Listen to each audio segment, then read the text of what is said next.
What's up, everybody? This is Fred Rachani of TSC News. Don't adjust your YouTube, kids. It's true. It is damn true. I just want to read it real quick here, just to make sure that this news isn't fake news, as some like to dub certain stories these days. Hall of Fame inductee, Kurt Angle, class of 2017. Holy doodle squat. That's right, folks. The legendary, multi-time world champion, 6-time WWE world champion to be exact, Kurt Angle, Olympic gold medalist 1996, amateur wrestling legend, professional wrestling legend, a guy who actually got inducted to the TNA Hall of Fame before the WWE Hall of Fame, a guy who hasn't been in WWE in 11 years, has returned back home. That's right. Kurt Angle will be inducted into the WWE Hall of Fame WrestleMania 33 weekend, Orlando, Florida. Holy doodle squat. I am so excited. Now, some people, maybe younger people, that don't know the whole story may think, well, why'd Kurt Angle leave? What happened? Why would he go to TNA? Huh? Well, here's the Cliff Notes version. Long story short, Kurt Angle is one of these dudes that just took to wrestling so quickly. I mean, he was great. He was great from the get-go, had the greatest rookie year in WWE history. I mean, a real rookie year for the most part. I mean, the guy won all of the titles, WWF title, European title, Intercontinental title, held the Euro and IC titles both at the same time. I mean, this guy was he was a phenom. And he was a dude that was never pushed as the guy, but one of the guys, and boy, was he great. He had some great rivalries with The Rock, Steve Austin, Triple H, Edge, Benoit, Guerrero. I mean, there was just so many great matches. He had a great match with Shawn Michaels, had some great matches with Rey Mysterio. I mean, my God, this dude is just amazing. If you want to think about guys that were great, at a very young age, I mean, granted, he wasn't that young. He started, I think, late 20s, early 30s, but as far as guys in terms of experience in the business that were great. I mean, I guess Terry Gordy would come to mind, and Masawa would come to mind. More recently, right now, Matt Riddle comes to mind, of formerly of MMA fame. But Kurt Angle, man, one of a kind. One of a kind. So fast forward to 2006.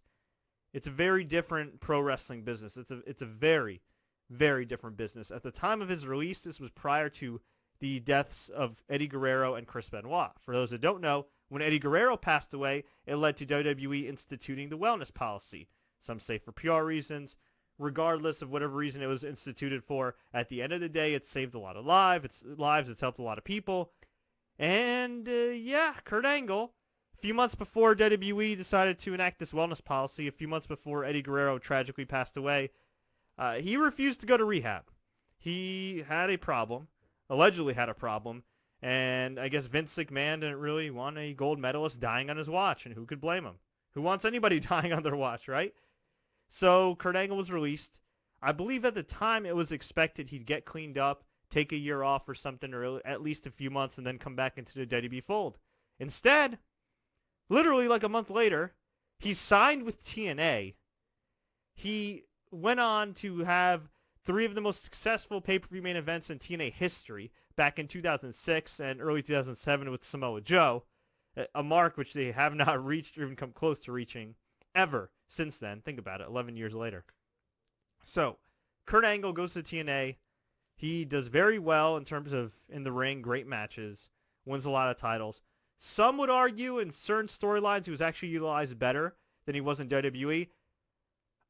I'd say WWE in retrospect utilized him better overall, but TNA was very good at making him the very top guy, and I do think that had WWE given him that ball to be the very, very, very top guy, I think he would have succeeded. But all depends on his health, his mindset. I mean, he's had a lot of neck issues over the years. They're very well documented.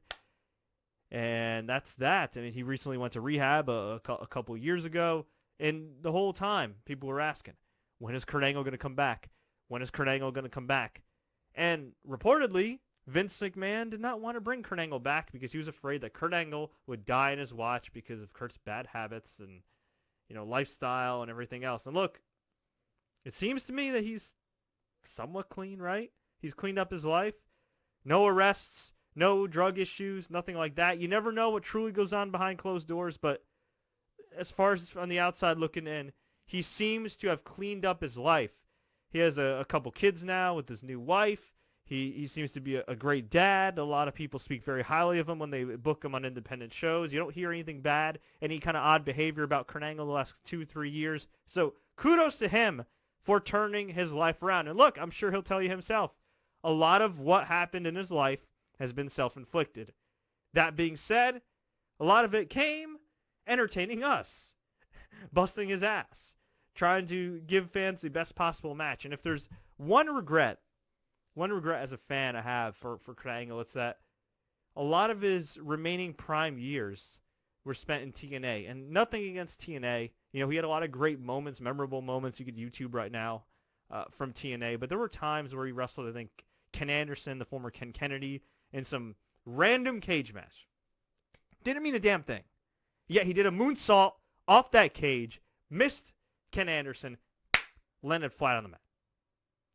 Now, I'll tell you something. Every wrestler has a bump card, and eventually you're going to take one too many bumps before you can continue to wrestle ever again. And honestly, I'd put Jeff Hardy in that same category. He's a guy, too, who has had a great TNA career.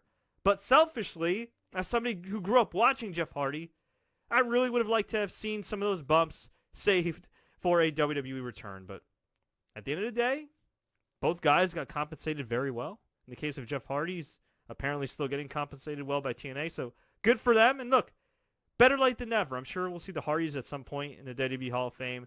At the moment right now, we have Kurt Angle in the WWE Hall of Fame, which also features a rumored Hall of Fame class of the likes of Rick Rude, the Natural Disasters, and my main man, Diamond Dallas Page. But folks, I want to hear from you. What do you think about Kurt Angle's Hall of Fame induction?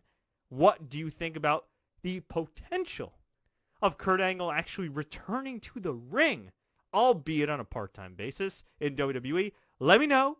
Leave a comment below. Tweet us. Facebook us.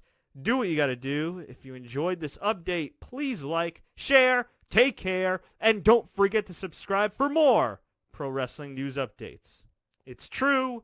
It's damn true. Kurt Angle is a Hall of Famer.